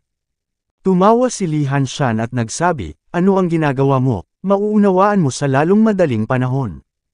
Pagkatapos magsalita, ipinalakpak ni Li Hanshan ang kanyang mga kamay, at saglit, 5 figure ang lumitaw na halos wala sa hangin, nakapalibot kay Chen Lei, Li Hanxing, at Lan Zikyong sa gitna. Ang 5 figure na ito ay lahat ng Woody Level 9 na kapangyarihan, at ang 5 Woody Level 9 na kapangyarihan ay hindi ang mga master ng Li Clan, ngunit 5 dayuhang kapangyarihan. Si Li Hanxing ay hindi kailanman naging miyembro ng Li Clan. Tignan mo yan. Li Hanshan, masyado kang kasuklam-suklam. Tiningnan ni Li Hanxing ang 5 Woody 9th level powerhouses, at ang kanyang puso ay lumubog sa ilalim. Ang 5 Woody 9th level powerhouses, mukhang down na si Li Hanshan sa pagkakataong ito. Determinado silang patayin dito. Nakita ni Li Hanshan na ang pangkalahatang sitwasyon ay naitakda na sa sandaling ito, at hindi siya nagmamadali. At hindi rin nagmamadali si Qin Shou na patayin si Chen Lei at ang iba pa. Mayroong 5 Woody 9 level powerhouses, at si Chen Lei at ang iba pa ay walang paraan pabalik. Sa sandaling ito, malamig na tinitigan ni Qin Shou ang mukha ni Chen Lei, at mabangis na sinabi, Chen Lei, sa pagkakataong ito gusto mong mamatay ng napakasaya, hindi ito madali, gusto kong makatikim ka ng libu-libong pagpapahirap, mamatay ng walang katapusan ng pagpapahirap. Panipi. Walang gaanong puot sa pagitan ni Qin Shou at Chen Lei. Gayunpaman, malupit si Qin Shou at gustong pahirapan ang mga tao para masaya. Sa buong Martial God Hall, siya ay isang madaldal, walang kulay na demonyo. Tiningnan ni Chen Lei ang nakapaligid na 5 powerhouse sa paligid ng Woody 9th floor na ito ng 5 Woody 9th level powerhouse na mahinang nakalock ang lahat, at maaari silang maglunsad ng pag-atake anumang oras. Sa sandaling ito, biglang nagsalita si Chen Lei kina Li Hanxing at Jingjing, magtago kayong dalawa sa aking malalim na kayamanan, nag-iisa ako, at tiyak na makakatakas ako sa mortal na sitwasyong ito. Pumunta ka. Bahagyang tumanggaw sina Li Hanxing at Lan Zikyong pagkatapos pakinggan ang mga salita ni Chen Lei. Hindi nila maiiwasan ang hindi maiiwasang sitwasyong ito, ngunit sinabi ni Chen Lei ngayon, kung gayon, dapat may katiyakan. Sa katiyakan, sa oras na ito, isang beses lang nilang mapipili na maniwala kay Chen Lei. Supreme Rebirth Kabanata 1388. Ikanaway ni Chen Lei ang kanyang kamay, at ilang sandali, isang sinag ng liwanag ang bumalat kina Li Hanxing at Lan Zikyong at inilagay sila sa kayamanan ng kuweba. Tiningnan ni Li Hanshan ang lahat ng ito nang walang pakialam, nang walang ibinunyag. Malamig na sinabi, Chen Lei, huwag mong isipin na makakatakas ka sa paglalagay sa kanila sa Heavenly Treasure Cave. Ngayon, kayong tatlo, na hindi ko rin maiwan. Panipi. Sinabi ni Chen Lei, ganun ba, kailangan mong maghintay hanggang sa mahuli mo ako. Pagkatapos magsalita, biglang lumitaw ang isang altar sa mga kamay ni Chen Lei, na naglalabas ng labis na nakakatakot na pamimilit. Dahil sa nakakatakot na pamimilit na ito, ang powerhouse sa ika-9 na palapag ng Emperor Wu ay nakadama ng matinding pressure. Pagkatapos nito, muling iwinagayway ni Chen Lei ang kanyang kamay, at sa tabi ni Chen Lei, isang malaking berdeng lobo ang lumitaw. Ang malaking berdeng lobo na ito, na may malamig na mga mata, ay malamig na tumingin sa lahat, puno ng uhaw sa dugo na hininga. At ang malaking berdeng lobo na ito ay talagang naglabas ng napakalawak na aura ng isang Woody na siyam na antas na powerhouse. Ang berdeng lobo na ito ay eksaktong ika-siyam na palapag na martial creature na pinatay ni Chen Lezhen noon. Ang mabangis na hayop na ito sa ika-siyam na palapag ng martial arts ay gustong agawin ang kayamanan ng altar ni Chen Lei, ngunit ginamit ni Chen Lei. Ang kayamanan ng altar ay kontra pinatay, at ang bangkay ng berdeng lobo na ito ay kinuha ni Chen Lei.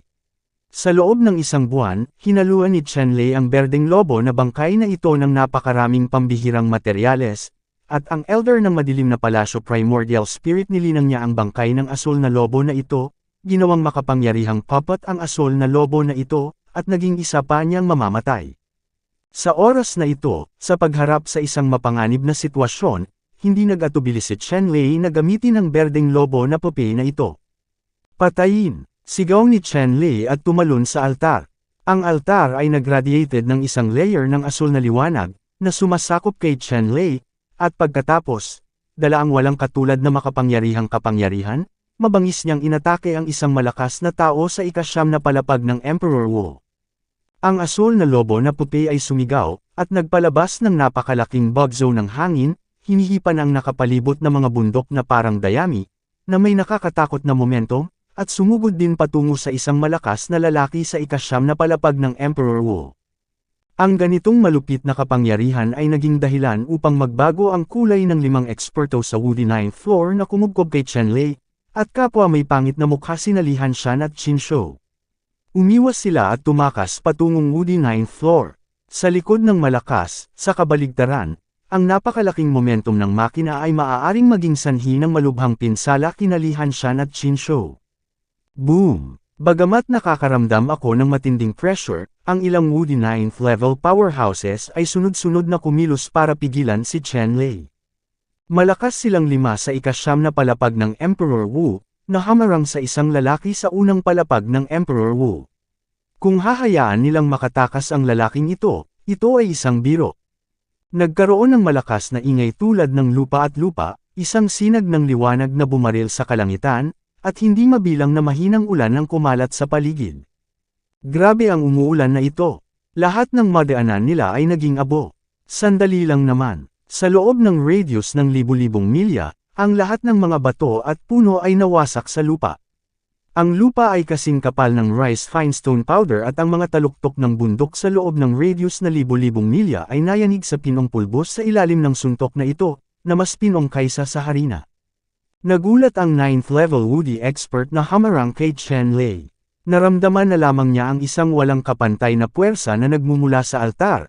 Ang kanyang braso ay sumabog sa ambon ng dugo, at ang buong tao ay nawalan ng malay. Si Chen Lei, ang kanilang nakapaligid na bilog, ay biglang lumitaw sa isang malaking puwang. Si Chen Lei ang nagmaneho ng altar, nagmamadaling lumabas sa puwang na ito, lumipad palabas, at mabilis na tumakbo palabas. Sa sandaling ito, ilang sword lights, fist lights, at treasure lights ang tumama sa asul na liwanag sa labas ng altar. Saglit, ang asul na liwanag ay nanginginig, at ang ulan ay bumuhos. Ang ekspresyon ni Chen Lei ay agad na namutla, isang subaw ng dugo ang iniluwa. Chase! Nang makitang nakatakas si Chen Lei mula sa pagkubkob, nakaramdam ng pagkadismaya sina Li Hanshan at Qin Shou at malakas na nag-utos ng ilang eksperto sa Woody 9th level. Sa 5 eksperto sa Woody level 9 na ito, isa sa kanila ay mapatla at ang kanyang mga braso ay naging blood mist. Ang suntok na tinamaan ni Chen Lei ngayon ay pangunahing nakatutok sa Woody 9th level expert na ito. Malubhang pinsala. Wow! Sa sandaling ito, isang galit na dagandong ang umalangaw sa kalangitan. Ang malaking katawan ng asul na lobo ay hamarang sa harap ng lahat, at ang mga mata nito ay kumikislap ng husto. Malinaw na gustong pigilan ng Blue Wolf puppet na ito ang lahat sa paghabol sa kanya, bilhin ng oras para kay Chen Lei. Ang Green Wolf puppet na ito ay ginawa din ng 9th floor cultivation ni Emperor Wu. Napakahalaga, gayunpaman, upang makatakas para sa kanyang buhay, maaari lamang iwanan ni Chen Lei ang gayong pupe. Dahil dito, hindi mararamdaman ni Chen Lei na ito ay isang awa. Sa oras na ito, marahas na tumakas si Chen Lei mula sa altar at malapit nang mawala sa mga bundok. Hayaan ang isa sa inyo na harangin ang manika, at ang isa ay hahabulin ako. Sa oras na ito, sinabi ni Li Hanshan sa 5 makapangyarihang eksperto sa Wudi sa ika-9 na antas. Saglit, humiwalay ang isa sa 5 Wudi 9th level powerhouses at binati ang asul na lobo na pupe, at sinulsal ang asul na lobo na pupe, habang ang iba ay sumugod sa kanya. Pahabol ni Chen Lei sa direksyon kung nasaan siya. Kabilang sa mga ito, nag-alok ng kayamanan ang ika-9 na antas ng emperador na si Wudi at dinala sina Li Hanshan at Qin Shou, kung hindi ang bilis nilang dalawa ay hindi makakasabay sa bilis ng ika-9 na antas ng eksperto ng emperador. Ang 4 na Wudi 9th level strongmen ay nakaramdam ng inis sa kanilang mga puso. Buong lakas nilang sinira ang body technique at hinabol sila sa direksyon na nilisan ni Chen Lei. Talagang hindi nila inaasahan na makakatakas si Chen Lei sa kanilang paligid, kaya napahiya sila. Ang 4 na powerhouse sa Wudi 9th floor ay mabilis sa sukdulan, at ang kanilang tangkad ay gumuhit ng mahabang bahaghari sa hangin, tulad ng 4 na daloy ng liwanag, na humahabol sa kanila. At mabilis ding tumakbo si Chen Lei sa mga oras na ito, ngunit sa oras na ito, iniligpit na niya ang altar. Ang pagkonsumo ng altar na ito ay talagang napakahusay, sa kanyang paglilinang, hindi ito magtatagal. Pagkatapos noon, ang electric cloud sa ilalim ng mga paa ni Chen Lei ay binuhat siya, napakabilis, at ang bilis ay napakabilis din. Gayunpaman, sa anumang kaso, ang bilis ni Chen Lei ay napakalayo sa likod ng mga Wudi 9 level na powerhouse na ito, at unti-unting hinayla palapit ng 4 na Wudi 9 level na powerhouse. Nakita ng 4 na Wudi 9th floor powerhouses si Chen Lei na tumakas sa unahan, na nagpapakita ng malupit na panunuya. Pansamantalang makakatakas si Chen Lei, ngunit hindi sa buong buhay niya. Ang mga Wudi 9 level powerhouse na ito ay kumpiyansa na maaabutan nila si Chen Lei sa maikling panahon.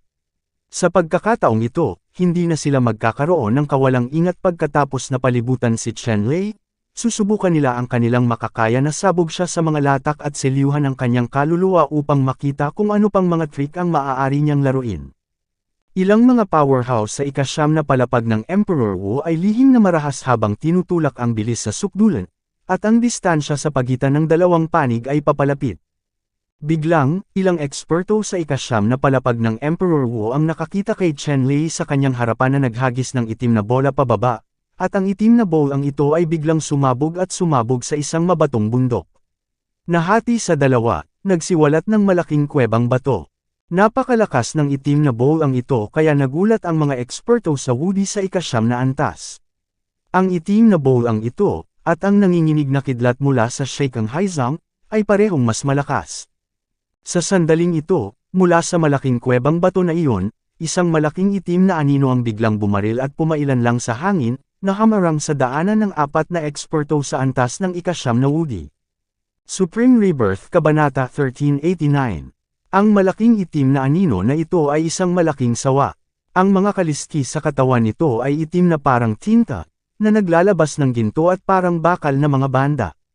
Ang mga daloy ng liwanag ay patuloy na kumikislap sa mga kaliskis, na naglalabas ng mga mahiwagang anteng-anteng.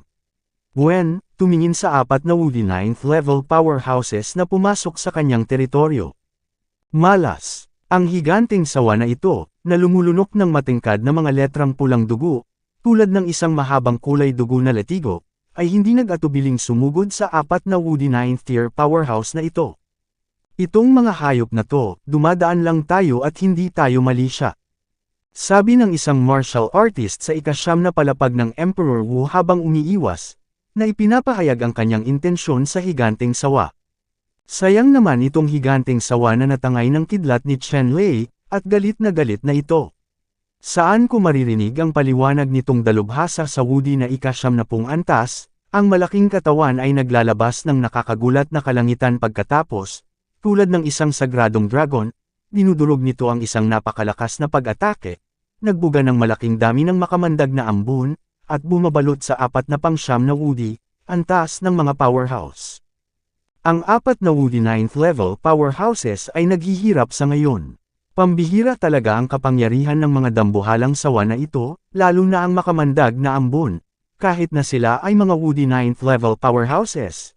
Mahirap itong pigilan ng tuluyan ng isang martial artist ang aksidenteng nalanghap ng bakas ng makamandag na ambon sa kanyang katawan, at ang kanyang mukha ay bigla ay naging madilim, lubhang nakakatakot, at halos agad na nalasan ng makamandag na ambon. Gayunpaman ang Woody level 9 expert na ito ay maraming kayamanan sa kanyang katawan. Nilunok niya ang detoxification holy pill sa unang pagkakataon. Ito lang ang tanging paraan para sugpuin ang lason sa kanyang katawan, ngunit nais niyang maalis ito ng tuluyan. Hindi bababa sa aabutin ng mga dekada ng pagsusumikap. Ang mga aksyon ng higanteng sawa na ito ay agad na ikinagalit ng 4 na Woody 9 powerhouse na ito. Ang 4 na Woody Tier 9 na powerhouse na ito, isa-isa, ay nagpakita ng kanilang natatanging kakayahan, at nagsanib puwersa upang salakayin ang higanteng sawa na ito. Bagamat ang higanteng sawa na ito ay isa ring mabangis na hayop sa ika-9 na palapag ng Emperor Wu, hindi makatutuhanang pigilan ang 4 na malalakas na tao sa ika-9 na palapag ng Emperor Wu ng mag-isa. May mga kakila-kilabot na peklat, at kahit ilang malalalim na peklat, nakita. Lalo nitong ikinagalit ang higanteng sawa na ito. Ang higanteng sawa na ito ay umungal na parang dragon, at ang tunog nito ay naglakbay ng libu-libong milya, malalim sa mga ulap, at tumagos sa mga bitik ng ginto at bato. Biglang may umalingaw-ngaw na parang dragon mula sa malayo, na umalingaw-ngaw sa isa't isa. Nang marinig ang tunog ng pagsipol na ito mula sa malayo, ang mga mukha ng 4 na Emperor Wu ay biglang naging lubhang mahirap tingnan, dahil ang hininga na ipinakita sa tunog ng pagsipol ay wala sa ilalim ng higanteng sawa na ito. Isang dambuhalang sawa lang iyon, at silang 4 ay nagtulungan upang harapin ito, at lahat sila ay medyo mabigat. Kung magdadagdag sila ng isang higanteng sawa para tumulong, patayin pa ang 4, natatakot ako na hindi man lang sila makatakas. Walang pagdududa, ginamit ng lahat ang kanilang pinakamahusay na kaalaman upang ganap na patayin ang higanteng sawa na ito. Isang malakas na tao sa ika-9 na palapag ng Emperor Wu ang gumawa ng isang mapagpasyang desisyon, alam na papatayin niya ang higanteng sawa na ito bago dumating ang iba pang mga higanteng sawa, kung hindi, silang 4 ay hindi magiging kalaban ng 2 higanteng sawa. Sa oras na ito, ang 4 na Woody 9th level powerhouses na ito ay hindi man lang makahabol kay Chen Lei. At ginamit ni Chen Lei ang pagkakataong ito para makatakas mula sa malayo, pagkatapos ay umikot sa isang malaking bilog at muling bumalik sa hunting ground. Pagkarating sa lugar ng pangangaso, sa wakas ay nakahinga ng maluwag si Chen Lei. Nang makarating sila sa lugar ng pangangaso, itinuring silang ligtas. Sa hunting ground na ito, tanging ang malalakas mula sa ika-8 palapag ng Emperor Wu ang pinapayagang makapasok. Sa sandaling lumitaw ang malakas ng ika-8 palapag ng Emperor Wu, tiyak na maaalarma nito ang ika-8 prinsipe at iba pa. Sa makatuwid, umasa si Li Hanshan sa kapangyarihan ng ilang Woody. Nang hawakan sila ng umaatake, inilabas din niya ang mga ito sa lugar na pinaghihigpitan ng hunting ground bago sila naglakas loob na gawin ito. Sa oras na ito, hanggat hindi pa sila nakakalabas sa pamamaril na ito, kung gayon ang 5 Woody level 9 na eksperto sa paligid ni Li Hanshan ay hindi maglalakas loob na humabol dito, kung hindi, ang 8th Prince at Deep Blue ay papasukin. Hinabol ang maraming maharlikang Panginoon sa imperyo. Matapos makapasok sa hunting ground, ikinaway ni Chen Lei ang kanyang kamay at pinakawalan sina Lan Zikyong at Li Hanxing mula sa kuweba. Sa isang kislap ng liwanag, lumitaw sina Lan Zikyong at Li Hanxing sa harap ni Chen Lei. Lumingalinga si Lan Zikyong sa paligid, at curious na sinabi kay Chen Lei, "Chen Lei, saan ang lugar na ito? Inalis mo ba talaga ang mga taong iyon sa Woody 9th floor?" Tumango si Chen Lei at sinabing, "Oo, ito ay nasa hunting ground.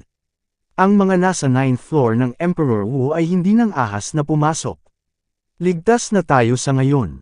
Tumango si Li Hanxing at nagsabi, "Kapatid na Chen, ang oras na ito ay masyadong mapanganib. Hindi ko talaga akalain na si Li Hanshan ay maaaring palihim na magpakilos ng 5 Woody 9th level powerhouses para harapin kami. Mukhang ako ito. Ito ay pabaya. Panipi." Mula sa panahong ito, inayos ni Li Hanxing ang mga tao upang subaybayan ang bawat kilos ni Li Hanshan. Ang isa ay upang malaman ang kinaroroonan ni Li Hanshan, at upang makahanap ng mga pagkakataon upang patayin siya, ang isa ay upang bantayan si Li Hanshan mula sa kanyang sarili. Ang hindi inaasahan ni Li Hanxing ay sa ilalim ng kanyang mahigpit na pangangasiwa. Maaari pa ring pakilyusan ni Li Hanshan ang 5 Woody 9th level masters ng hindi malay, at ang enerhiya ni Li Hanshan ay talagang nakakatakot. Tumango si Chen Lei, sa pagkakataong ito ay talagang minamaliit nila si Li Hanshan. Masasabi mong nakaranas sila ng maliit na pagkalugi. Tila sa hinaharap, hindi sila maaaring maging masyadong pabaya sa anumang kalaban. Kapag may kaunting kapabayaan, malaki ang posibilidad na tumaob ang bangka sa gutter. Sa pagkakataong ito, hindi natin kayang harapin si Li Hanshan. Mayroong 5 na antas ng Woody na mga tao sa paligid niya upang protektahan. Wala kaming magawa, sabi ni Chen Lei kay Li Hanxing. Tumango si Li Hanxing. Ang pagkakataong ito ay mapalampas lamang sa walang kabuluhan. Kung gusto mong makitungo kay Li Hanshan, kailangan mong humanap ng isa pang pagkakataon. Naunawaan din ni Li Hanxing na ang Li Hanshan na ito ay hindi madaling harapin pagkatapos ng insidenteng ito, mas malalim itong napagtanto ni Li Hanxing. Kahit hindi pa namin kayang harapin si Li Hanshan sa ngayon, kailangan pa rin naming lumaban para makakuha ng magandang rangkang sa hunting competition na ito. Hanggat nakakuha kami ng magandang ranggo sa kompetisyon sa pangangaso na ito, gayon din kayo, maaaring ang Li Clan contingent. Muling sabi ni Chen Lei kay Li Hanxing. Tumango si Li Hanxing. Sa pagkakataong ito, ang kanilang pangunahing layunin ay patayin si Li Hanshan, ngunit malinaw na mayroong 5 na antas ng Woody Masters upang protektahan si Li Hanshan, at ang layuning ito ay imposibleng makamit. Pagkatapos, maaari lamang silang umatras at manghuli ng mas maraming biktima sa kombensyon ng pangangaso na ito. Hanggat ang biktima na kanyang hinuhuli ay lumampas kay Li Hanshan, maaari pa rin siyang maging tagapagmana ng Li Clan. Okay, kung gayon, hulihin natin ang mga hayop na ito ng buong lakas. May 5 araw pa, sapat na para manghuli tayo ng higit sa 5 hayop. Si Li Hanxing ay punong-puno na naman ng fighting spirit. Hanggat siya ang naging tagapagmana ng Li Clan, maraming pagkakataon upang makitungo kay Li Hanshan. Supreme Rebirth Kabanata 1390. Sa sandaling ito, biglang gumalaw ang isip ni Chen Lei, at isang malaking asul na lobo ang lumipad malapit kay Chen Lei na parang hangin. May mga bahid pa ng dugo sa mga sulok ng bibig ng malaking asul na lobo na ito, at may mga galos sa buong katawan nito. Gayunpaman, ang mga peklat na ito ay trauma lamang, at ang mga pinsala ay hindi ganoon kalubha. Ang malaking asul na lobo na ito ay natural na isang pupi na pino ni Chen Lei. Ang malaking berdeng lobo na ito ay lumitaw sa tabi ni Chen Lei, at isang panahon ng banal na pag-iisip ang pumasok sa isip ni Chen Lei. Pagkaraan ng ilang sandali, isang eksena ng labanan ang lumitaw sa isip ni Chen Lei.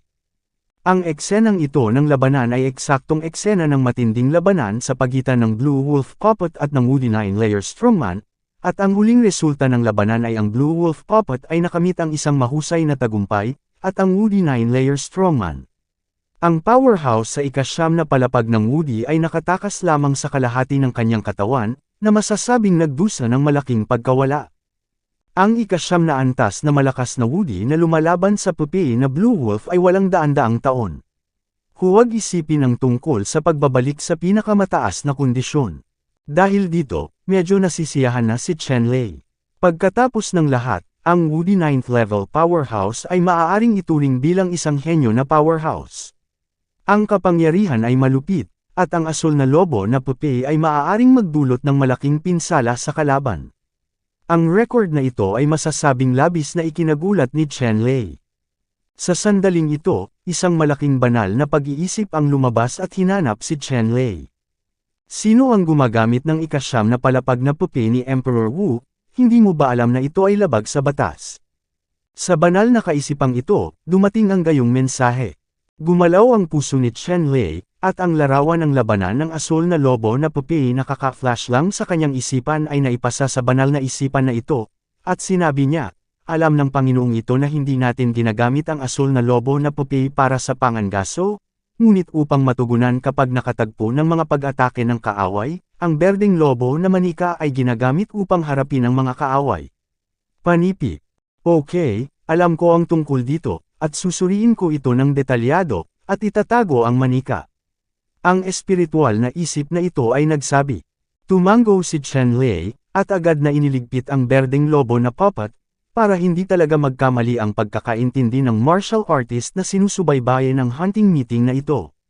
Kung talagang hinuhusgahan sila na lumabag sa mga patakaran at kinansela ang mga resulta ng pagpupulong ng pangangaso na ito, talagang nakakalungkot. Gayunpaman, ang host ng kaganapang ito sa pangangaso ay ang 8th Prince, at si Michelle Blue ay nagpapatutuo sa tabi nila. Hindi madali para sa iba na baligtarin ang kanilang mga resulta. Sumunod, si Chen Lei, Li Hanxing, at Lan Ziqiong ay tumigil sa pag-iisip tungkol kay Li Hanshan, ngunit nagsimulang maghanap ng mga mababangas na hayop sa lugar na ito at manghuli sa kanila. Kung si Chen Lei man o si Li Hanxing, may kakayahan silang patayin ang ika-8 layer na mabangis na hayop ni Emperor Wu ng mag-isa. Kahit na ang aktwal na karanasan sa pakikipaglaban ni Lan Ziqiong ay halos mas mababa, ang paglilinang ay isa ring makapangyarihang katulong para sa kanilang tatlo. Ang mga ordinaryong mabangis na hayop sa ika-8 palapag ng Emperor Wu ay hindi nila kalaban. Hanggat nakasalubong nila ang mga ito, hinding-hindi sila makakatakas sa kapalaran ng pangangaso. Sa oras na ito, mabilis na tumakas sina Li Hanshan at Qin Beast, pati na rin ang 3 pang ika-9 na antas ng mga eksperto sa Wudi sa lugar na ito. Sa likuran nila, 2 galit na higanteng sawa, ang habulan ay nagdulot ng matinding takot sa lugar na ito. Sa orihinal, si Li Hanshan at ang iba pa dito ay may 4 na makapangyarihang emperador sa ika-9 na palapag, ngunit nang mapagtanto nila na ang higanteng sawa sa ika-9 na palapag ay darating para alalayan sila, lahat sila ay sumabog ng may napakalakas na kapangyarihan, iniisip na ang higanteng halimaw na ito ay dapat na pinatay sa maikling panahon. At muntik na silang magtagumpay, at muntik nang maputol ang higanteng sawa na ito. At ang gayong pag-atake ay naging lubhang marahas sa higanteng sawa na hayop na ito, at gumamit ito ng estilo ng paglalaro na halos mawala ng pera upang pasabugan ang isa sa 9 na layer ng Emperor Wu, at ang higanteng sawa na ito, ay pinutol din ng 3 pang Wudi 9 layer powerhouses. Nakakalungkot lang na malakas ang sigla ng higanteng Python Beast na ito, na higit pa sa inaasahan ng ilang Wudi 9 layer martial artists. Putol man, mabisyo pa rin. Sa oras na ito, sumugod din ang isa pang higanteng halimaw na sawa. 2 higanteng sawa, isang lalaki at isang babae, ang tinaga ng isang babaeng sawa. Nang makita ito ng lalaking halimaw na ito, nabaliw siya at desperadong inatake ang 3 Wudi 9 floors. Yung malakas. Ang 3 powerhouse sa ika-9 na palapag ng Wudi ay agad na dehado at kailangang magtrabaho ng husto. Sa wakas, pagkatapos na wasakin ng 3 Wudi 9th level masters ang sikretong pamamaraan ng pagsunog ng sigla, nagmadali silang lumabas sa pagkubkob ng 2 higanteng sawa na ito at tumakas ng tuluyan. Gayunpaman, hinabol sila ng 2 galit na higanteng sawa, hindi pinugutan ng ulo, at nanumpa na hinding-hindi susuko, kaya lang, laganap na sila sa Tungtian Mountains. Sa sandaling ito, sina Li Hanshan at Qin Shou ay halos matakot sa kamatayan. Grabe talaga ang pressure na dala nitong 2 higanteng Python Beast. Ngayon ang 3 Wudi 9th level powerhouses, isang tao ang nasugatan, ay sinira ang lihim na pamamaraan ng pagsunog ng potensyal sa buhay, ngunit hindi pa rin nila maalis ang pagtugi sa 2 higanteng sawa, na tumitingin sa distansya sa pagitan ng isa't isa, habang papalapit ito, malapit na itong mahuli. Kung talagang nahuli ang 2 higanteng sawa na ito, tiyak na mamamatay sila sa pagkakataong ito. Tumakas sa lugar ng pangangaso. Basta papasok tayo sa hunting grounds, ligtas tayo. Sa oras na ito, biglang nagkaroon ng ideya si Li Hanshan at sinabi sa 3 makapangyarihang emperador sa ika-9 na palapag. Matapos silang pakinggan ng 3 eksperto sa Wudi level 9, bigla silang nagbago ng direksyon at lumipad patungo sa lokasyon ng pangangaso. Hindi nagpahuli ang 2 dambuhalang sawa na humahabol sa kanila, hinabol pa rin sila. Matapos maghabol at tumakas, hindi nagtagal ay nakalapit na sila sa hunting ground. Habang papalapit sila sa lugar ng pangangaso, ilang makapangyarihang aura ang biglang bumangon at sumalubong sa kanila. Tumigil ka, ito ang Royal Hunting Grounds ng Dark Blue Kingdom. Bawal pumasok ng walang pahintulot.